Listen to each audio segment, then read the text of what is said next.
It's not tea, it's not coffee. You sit down in Argentina and someone hands you a small cup filled with green leaves. Hot water is poured, nobody explains anything.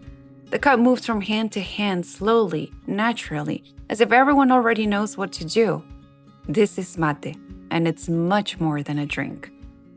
Welcome to Argentina in English, where you discover Argentina while training your English listening.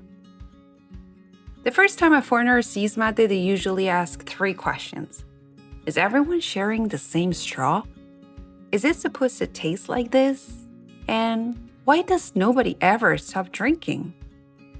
In Argentina, there is a ritual that happens every single day.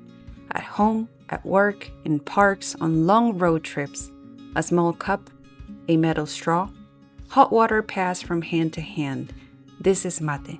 And Argentina consumes hundreds of millions of kilos of yerba mate every year. But mate is not really about drinking. It's about belonging. Mate did not begin in Buenos Aires. It began with the Guarani people long before Argentina existed as a country. They discovered that the yerba mate plant gave energy, reduced hunger, improved focus. But more importantly, it created connection. When the Spanish arrived, they first tried to ban mate.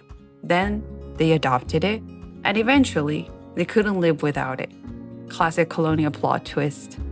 Mate is made from dry leaves of the yerba mate plant, and Argentina alone has more than 200 commercial brands of yerba mate.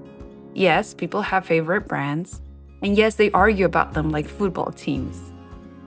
The leaves go into a hollow cup, also called mate, and hot water is poured over them, but not boiling water. The ideal temperature is around 80 degrees Celsius, hot enough to release the flavor but not too hot, because if the water is boiling, the yerba burns and the taste becomes much more bitter than mate naturally is.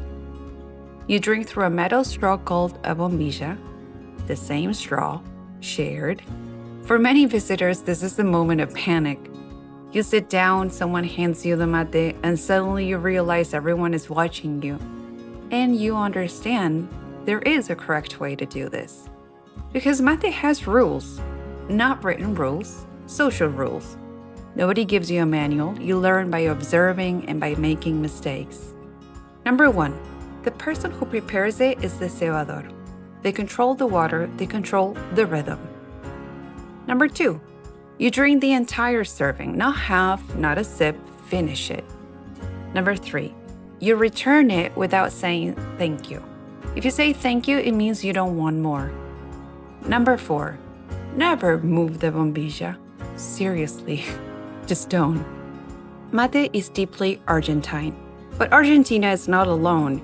Uruguay drinks even more mate per person. Paraguay drinks it cold. It's called tereré. Southern Brazil has its own version called chimarrão.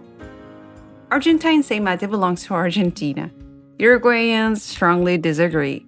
Paraguayans add ice, Brazilians make it look elegant. Same plant, different personalities. Argentina consumes around 6 to 7 kilos of yerba mate per person every year. That's not just a drink, that's a lifestyle. People don't ask, do you want mate? They ask, are you staying? Because mate means you're not leaving anytime soon. Mate is not about thirst, it's about presence. Offering mate means I choose to share time with you. You sit in a circle, the mate moves from hand to hand, conversation flows. Sometimes people talk, sometimes they argue, sometimes nobody says anything, and somehow that silence feels shared too. Argentina was shaped by immigration. Italian gesture, Spanish language, European architecture. But mate connects modern Argentina to indigenous roots. Students drink it while studying, friends bring thermoses everywhere, and yes, even football players carried mate during the World Cup. It travels everywhere. You can tell a lot about someone by how they drink mate. Strong and bitter, sweet and soft, fast drinker, slow thinker. Mate reveals personality. But more than that, it creates equality. Same cup, same water, same moment. Hierarchy disappears. To outsiders, mate might look strange. One cup, shared, bitter. But after a while, something shifts. You stop focusing on the drink and start noticing the pause.